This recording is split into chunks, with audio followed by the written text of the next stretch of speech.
বাংলাদেশের একসময়ের প্রভাবশালী মন্ত্রী ছিলেন লুৎফুজ্জামান বাবর। তিনি বিএনপি সরকারের স্বরাষ্ট্র প্রতিমন্ত্রী ছিলেন। তার সময়ের অনেক কিছুই হয়তো ভুলে যাওয়ার কথা নয়। চলনে বলনে তিনি ছিলেন অন্যদের চেয়ে আলাদা। ২০০১ সালে বিএনপির নেতৃত্বাধীন জোট বাংলাদেশে সরকার গঠন করার পর যে কয়েকজন ব্যক্তি প্রবল ক্ষমতাবান হয়ে ওঠেন, তাদের মধ্যে লুৎফুজ্জামান বাবর ছিলেন অন্যতম। ২০০৪ সালের ২১ আগস্ট ঢাকায় আওয়ামী লীগের সমাবেশে গ্রেনেড হামলার সঙ্গে জড়িত থাকার অভিযোগে লুৎফুজ্জামান বাবর, সাবেক উপমন্ত্রী আব্দুস সালাম পিন্টু সহ ১৯ জনের মৃত্যুদণ্ড দেন আদালত। এরপর ২০০৭ সাল থেকে কারাগারে আছেন বাবর। এছাড়া চট্টগ্রামে ১০ ট্রাক অস্ত্র মামলায়ও মৃত্যুদণ্ডপ্রাপ্ত আসামি লুৎফুজ্জামান বাবর। পাশাপাশি জ্ঞাত আয় বহির্ভূত মামলায় ৮ বছরের কারাদণ্ড হয় তার। এবার সাবেক অর্থমন্ত্রী কিবরিয়া হত্যা মামলায় সাবেক স্বরাষ্ট্র প্রতিমন্ত্রী লুৎফুজ্জামান বাবরের জামিন দিয়েছেন আদালত।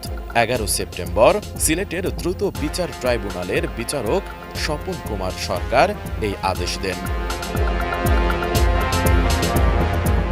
২০০৫ সালের ২৭ জানুয়ারি হবিগঞ্জ সদর উপজেলার বৈতের বাজারে এক জনসভায় গ্রেনেড হামলায় সাবেক অর্থমন্ত্রী কিবরিয়া নিহত হন।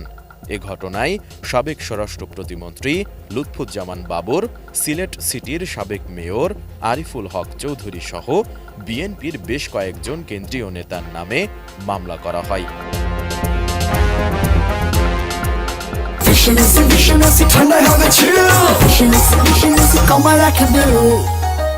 এই মামলায় আদালতে হাজির হন আরিফুল হক চৌধুরী।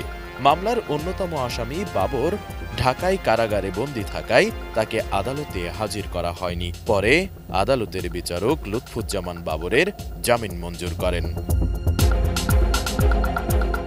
লুৎফুজ্জামান বাবর নেত্রকোনা ৪ আসন থেকে তিনবারের সংসদ সদস্য নির্বাচিত হয়েছেন।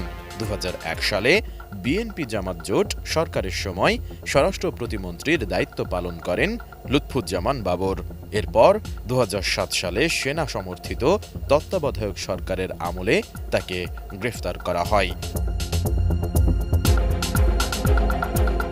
এদিকে ২০০৪ সালে আওয়ামী লীগ সরকারের সময় ২১ আগস্ট গ্রেনেড হামলা ও চট্টগ্রামের ১০ ট্রাক অস্ত্র মামলায় তার মৃত্যুদণ্ড হয়।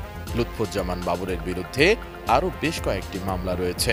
গ্রেফতারের পর থেকে এখন পর্যন্ত তিনি কারাগারেই আটক রয়েছেন। এর আগে অবৈধ সম্পদ অর্জন ও তথ্য গোপনের অভিযোগে তার বিরুদ্ধে ২০০৮ সালের ১৩ জানুয়ারি রমনা থানায় মামলা করে দুর্নীতি দমন কমিশন দুদক। লুৎফুজ্জামান বাবর সেই সময়ে দুদকের কাছে ৬,৭৭,৩১,৩১২ টাকার সম্পদের হিসাব দেন। কিন্তু তার বিরুদ্ধে অভিযোগ করা হয় তিনি ৭,৫,৯১,৮৯৬ টাকা মূল্যমানের সম্পদের তথ্য গোপন করেছেন।